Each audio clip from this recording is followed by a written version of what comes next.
विद्यार्थी मित्रांनो, नितीन करडुळे पाटील या यूट्यूब चॅनलमध्ये आपलं मनपूर्वक स्वागत आहे।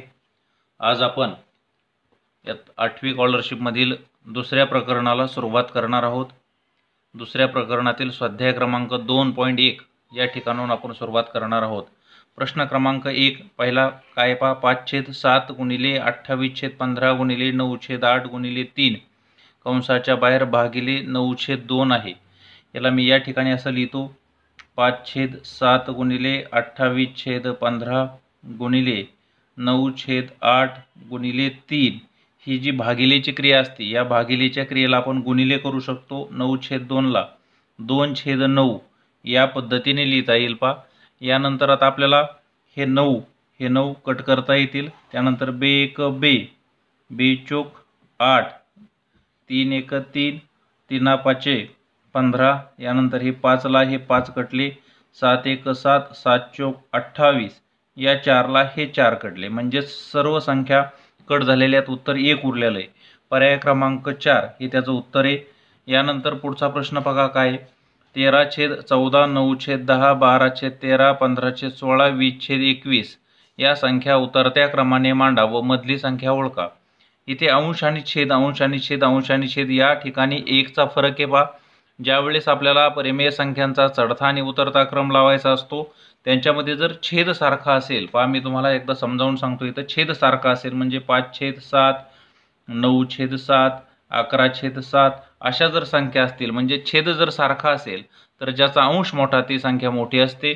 समजा अंश समान आहे, 5/7, 5/9, 5/11 अशा संख्या समजा अंश समान आहे, अशा वेळेस ज्याचा छेद मोठा ती संख्या लहान असते, ज्याचा छेद लहान ती संख्या मोठी असते। अंश आणि छेदामध्ये जर सारखाच फरक असेल तरी हाच नियम वापरायचा, जी संख्या लहान ती संख्या लहान, जी मोठी ती मोठी, आणि अंश आणि छेदामध्ये मात्र सारखा फरक पाहिजे। इतर वेळेस आपण दशांश अपूर्णांकात रूपांतर करू शकतो किंवा छेद समान करू शकतो, यापैकी कोणता तरी एक पर्याय वापरू शकतो आपण।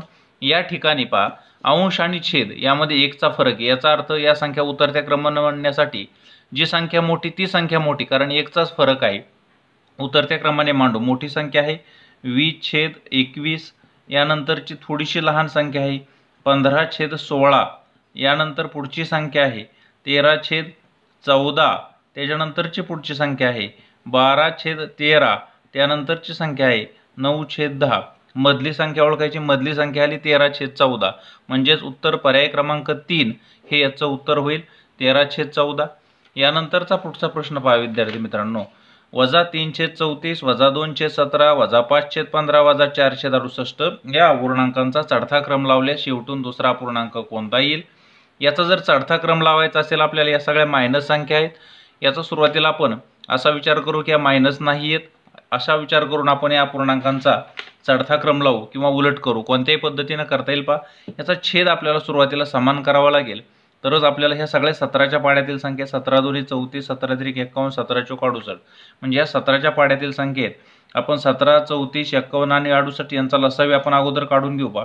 17 34 51 आणि 68 या संख्याचा जर लसावी काढायचा आपण ठरवला, 17ने भाग जातोय, भाग देऊ आपण 17ने, 17 1 17, 17 2 34, 17 3 51, 17 4 68, यानंतर पुढे 2 ने भाग जातोय, हे 1 ॲज इट इज, बे 1 बे, 3 ॲज इट इज, बे 2 4, काही ते पाहता 3 2 6, 6 2 12 आणि 12 गुणिले 17, 17 गुणिले 12 या ठिकाणी करू आपण, 17 गुणिले 12, 12 7 84 ला 4 हातचे आले 8, 12 1 12 आणि 8 20, म्हणजे 204 हा त्यांचा लसावे आलेला आहे पहा।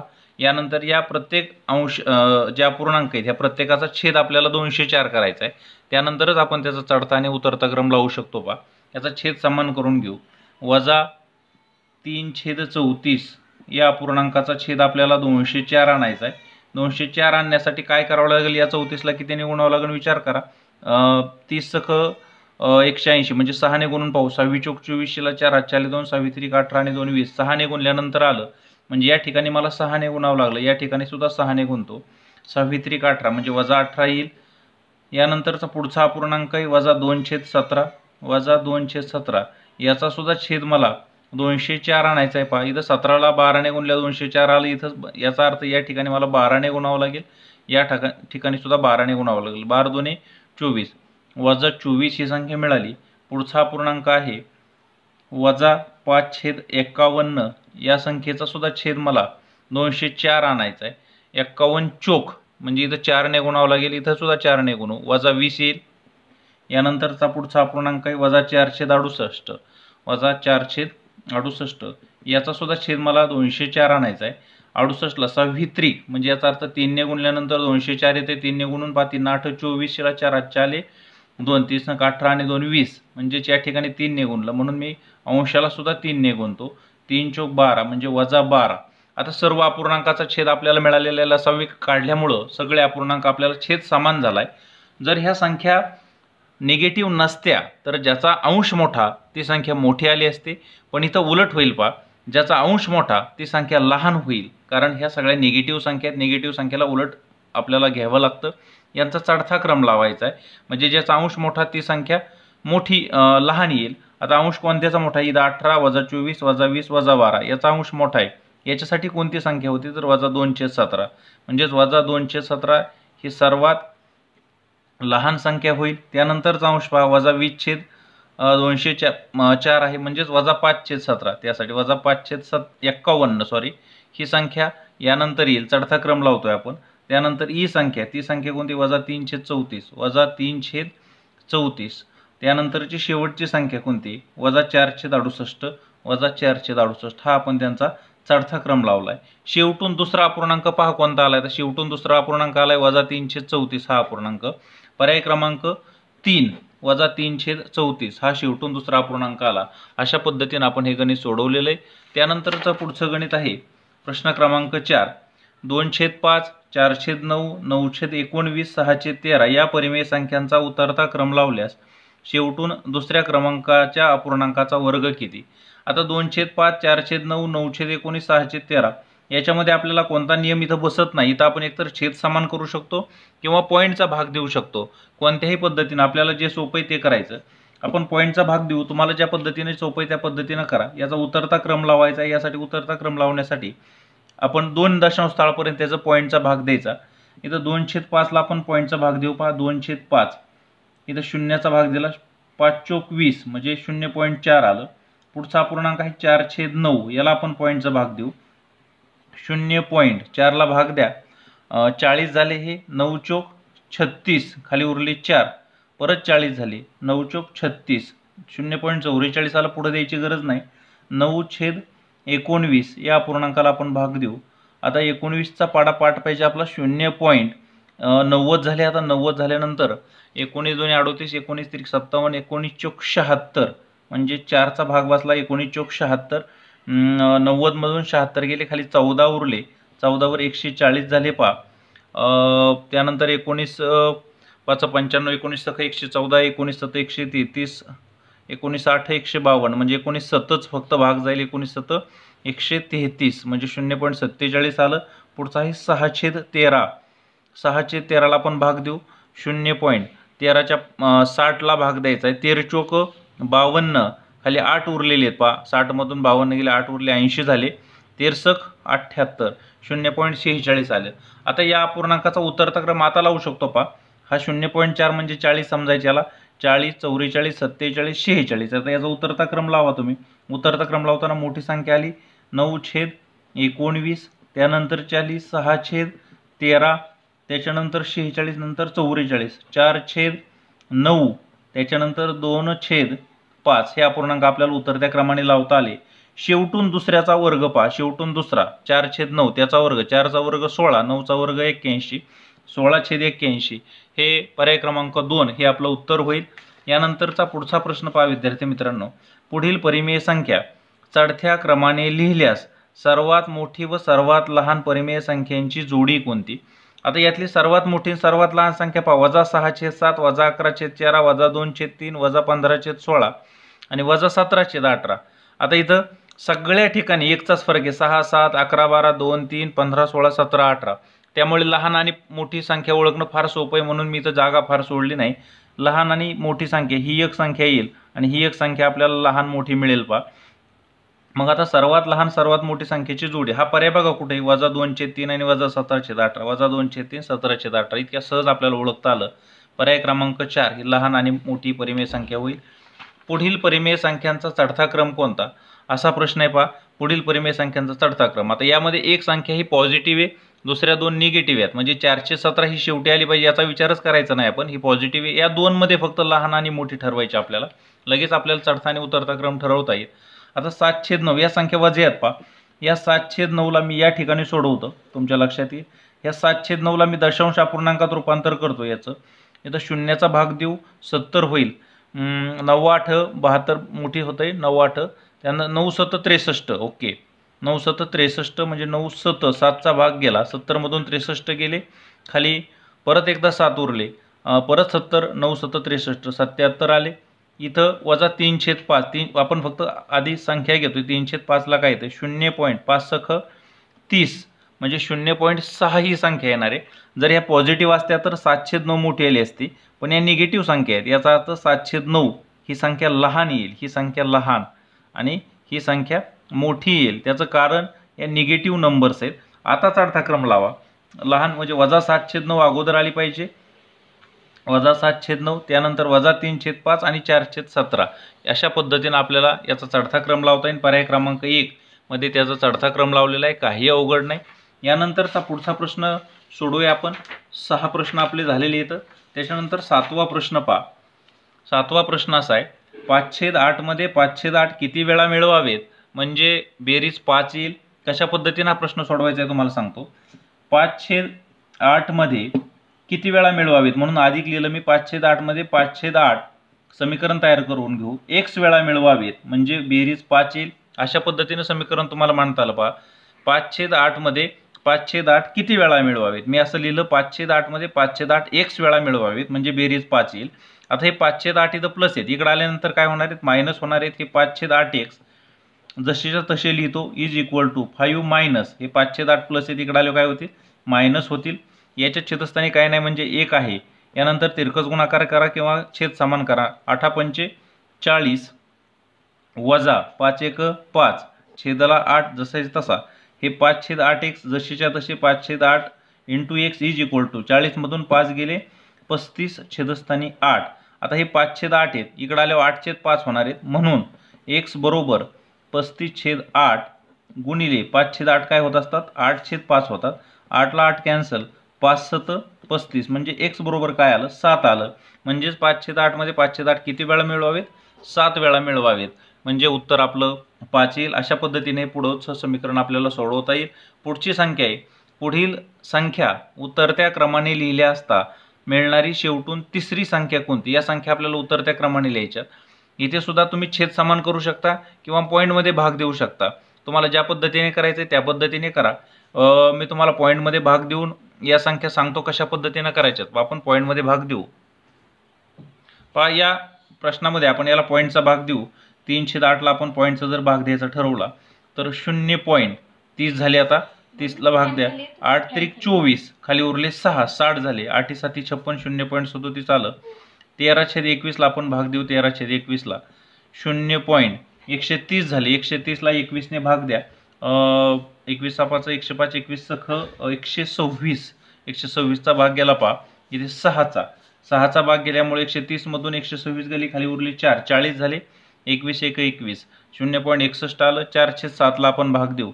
4/7 इज इक्वल 2 दशांशस्थळापर्यंतच द्यायचा कधी पण. 0.40 झाले. हे 7×5 = 35, 5 उरले 50 झाले. 7×7 = 49, पुढे उरले 9/11.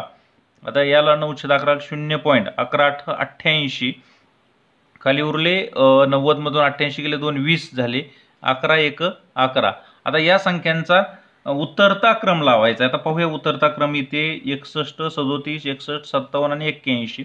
उतरता क्रम लावायचा म्हणजे मोठी संख्या अगोदर घ्यायची. यातली मोठी संख्या 0.81 म्हणजे 9/11 हे सुरुवातीला आले. त्यानंतरची मोठी संख्या 0.61 13/21 आले. त्यानंतरची मोठी संख्या 4/7 आणि त्याच्यानंतर 3/8 उतरता क्रम लावला.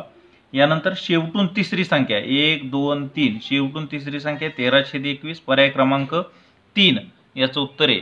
आपण सहज सापडवलं पहा. त्यानंतर पुढील परिमेय संख्या चढत्या क्रमाने लावल्यास शेवटची संख्या कोणती येईल असा प्रश्न आहे। पुढील परिमेय संख्या चढत्या क्रमाने लावायच्यात पहा। यासुद्धा आपल्याला तुम्ही सहज यासुद्धा पॉईंटमध्ये करू शकता, कारण 13 चौक 52, 13 पाचे 65 या सगळ्या 13ने भाग जाणाऱ्या संख्या, त्याचे पर्याय लिहायचे राहिलेत माझ्याकडून, काही हरकत नाही। आपण गणित सोडूया, याला भाग देऊ, याला संक्षिप्त रूप देऊ। 52/65, 13 चौक 52, 13 पाचे 65, 4/5 हा पूर्णांक मिळाला। दुसरा आहे 156/143, इथं सुद्धा 13ने भाग देऊ। 13 1 13, 2 उरले, 13 2 26, त्यानंतर इथं सुद्धा 13 1 13, 1 उरला, 13 1 13।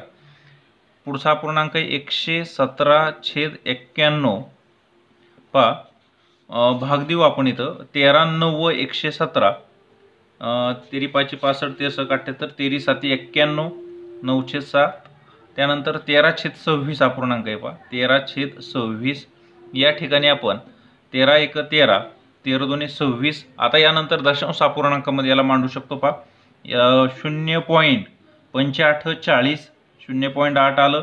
या ठिकाणी 0 इथं 0 पॉईंट नाही येणार, 12ला भाग जातोय। 1.11 1 11, यानंतर 1 उरला 0, त्यानंतर आपण शून्याचा भाग देऊ शकतो। 1.0 पुढं पहा, पॉईंटचा भाग दिल्यानंतर एकच मिनिट पहा, इथं भाग दिला 11 1 11, यानंतर शून्याचा भाग का दिला, कारण इथं 1 उरला, 1 वर 0 10 झाले, आणखी 1 0 झाले, 100 झाले। 11 9 99। याच्यानंतर पहा, याला आपण भाग देऊ 0.7 ने 9ला भाग द्या, 0 पॉईंट येणार नाही इथं, पण 9/7 ला आपण भाग देऊ। 7 1 7, 7 1 7 दिल्यानंतर 9 मधून 7 गेले, खाली उरले 2, 20 झाले पहा। 7 2 14, 20 मधून 14 गेले, खाली उरले 6, 60 झाले। 7 8 56, या ठिकाणी 1/2 म्हणजे 0.5। आता या परिमेय संख्या चढत्या क्रमाने लावायच्या। या ठिकाणी मी तुम्हाला चढता क्रम लावून देतो पहा। चढत्या क्रमाने लावण्यासाठी इथं सगळ्यात मोठी संख्या 1.28, 1.28 कोणामुळे आली, चढत्या क्रमाने लावायच्यात। लहान संख्या पाहू आपण, यातली लहान संख्या ही आहे 0.5, म्हणजे 13/26 ही संख्या लहान आहे, 13/26। यानंतरची थोडीशी मोठी संख्या आहे 4/5, कोणामुळे आली, 52/65, 52/65। त्यानंतर थोडीशी मोठी संख्या आहे ही पहा 156/143, 156/143, आणि शेवटची संख्या कोणती येईल तर 117/91, 117/91। यानंतर काय विचारले, शेवटची संख्या कोणती येईल तर 117/91 येईल, ही संख्या शेवटची येईल। पर्याय पहा तुम्ही आता कितवा पर्याय हा, तुम्हाला संख्या सांगितली मी। त्यानंतरचा पुढचा प्रश्न काय पहा, 5/12 ही परिमेय संख्या दोन परिमेय संख्यांच्या बेरीज एवढी आहे, त्यापैकी एक संख्या वजा 3/24 आहे, तर दुसरी संख्या कोणती। पहा, दोन परिमेय संख्यांची बेरीज 5/12 आहे, मी इथं लिहितो दोन परिमेय संख्यांची बेरीज 5/12। त्या दोन संख्यापैकी एक संख्या दिली वजा 3/24, आणि दुसरी संख्या काय मानू आपण, x मानू। आता वजा 3/24 इकडे आल्यावर काय होतील, प्लस होतील। मग x बरोबर 5/12 अधिक 3/24। आता छेद समान करणं अवघड नाही, काही छेद समान करू शकतो। या ठिकाणी 2 ने गुणला की 12 2 24 होईल, वर 2 ने गुणू, 5 2 10, म्हणजे काय येईल 10/24 अधिक 3/24, म्हणजेच काय होईल, 24ला 24 तसेच राहतील, आणि 10 आणि 3 13, 13/24 हे याचं उत्तर येईल। पर्याय क्रमांक पहा कुठे आहे, 13/24, या ठिकाणी पर्याय क्रमांक 3, 13/24 हे याचं उत्तर होईल। वजा 1/2, 1/8, 1/3 सगळ्या वजा संख्येत यापैकी सर्वात मोठी संख्या कोणती। आता यासाठी आपण याला पॉईंटचा भाग देऊ। वजा 1/2 ला काय येईल, 0.5 येईल, वजा 0.5। दुसरी संख्या वजा 1/8, वजा 1/8 ला भाग द्या, 0.8 1 8, खाली 2 उरले, 20 झाले, 8 2 16, 4 उरले, 8 45। तिसरी संख्या वजा 1/3, वजा 1/3 ला आपण भाग दिला 0.3 3 9, 1 उरला, 3 3 9। ओके, या सगळ्या संख्या वजा आहेत। पुढे वजा 1/4, 1/4 म्हणजेच पाव, पाव भाग म्हणजेच वजा 0.25। आता पहा, एक नंबरचा अंक बघत जायचा, इथं 0, इथं 1 आहे, इथं 0 आहे, इथं 2 आहे। या सगळ्या संख्या वजा आहेत हे लक्षात ठेवा। वजा असल्यामुळे यातील सर्वात मोठी संख्या म्हणजे जी आपल्याला लहान दिसते ती मोठी आहे। मग सर्वात लहान कोणती दिसते, इथं 5 आहे, इथं 1 आहे, इथं 3 आहे, इथं 2 आहे, म्हणजे सर्वात मोठी संख्या ही येईल 0.125 वजा 110 ही सर्वात मोठी संख्या येईल, म्हणून आपण ही संख्या सर्वात मोठी सांगू. वजा 110 ही संख्या सर्वात मोठी. कसं पहा, हे जर पॉईंट नसते तर सर्वात मोठी संख्या कोणती आली असती? पॉईंट नसते